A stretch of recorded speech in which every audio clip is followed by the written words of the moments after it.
उमेदवारी अर्ज माघारी घेण्याची मुदत आज दुपारीच संपून गेली, पण त्यामुळेच भाजपच्या गोटात बंडखोरांची चिंता मात्र कायम आहे।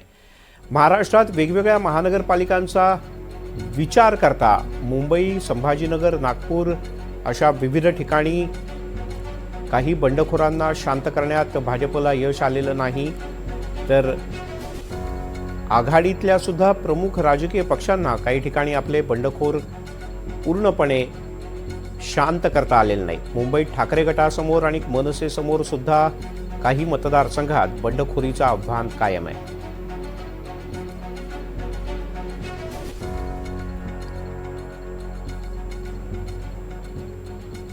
कोणकोणत्या पार्टीचे किती बंडखोर शिल्लक आहेत आपण पाहूयात। मुंबईमध्ये आधीचे 20 बंडखोर होते, त्यापैकी 14 जणांनी आपापले अर्ज मागे घेतले, पण 6 बंडखोर भाजपचे कायम आहेत। संभाजीनगरमध्ये 69 बंडखोर होते, त्यातल्या 54 जणांनी अर्ज मागे घेतले, 30 बंडखोर कायम आहेत। नागपूरमध्ये 15 बंडखोर होते, पण अद्याप 9 जण आपल्या भूमिकेवर ठाम आहेत।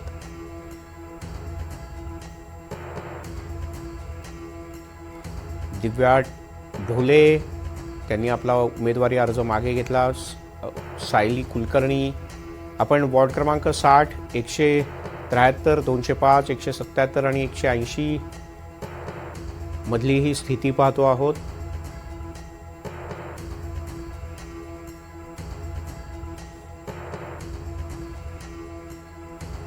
मुंबईत ठाकरेंच्या शिवसेनेत सुद्धा बंडखोर आहेत। सूर्यकांत कोळी यांनी आव्हान दिलंय, तिकडे श्रावणी देसाई, संगीता जगताप, सागर देवरे, दिव्या बडवे, विजय इंदुलकर आणि प्रवीणा मोराजकर हे सगळे उद्धव ठाकरे यांच्या शिवसेनेतले बंडखोर।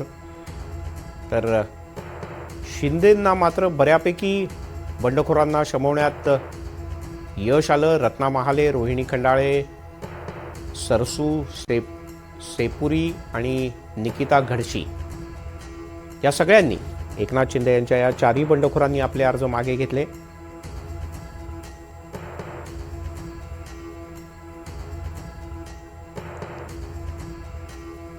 शिवडीत मात्र उबाठाच्या समोरचं पक्षांतर्गत आव्हान कायम आहे, तसं वरळीत सुद्धा ते पूर्णपणे संपवता आलेलं नाही उबाठाला।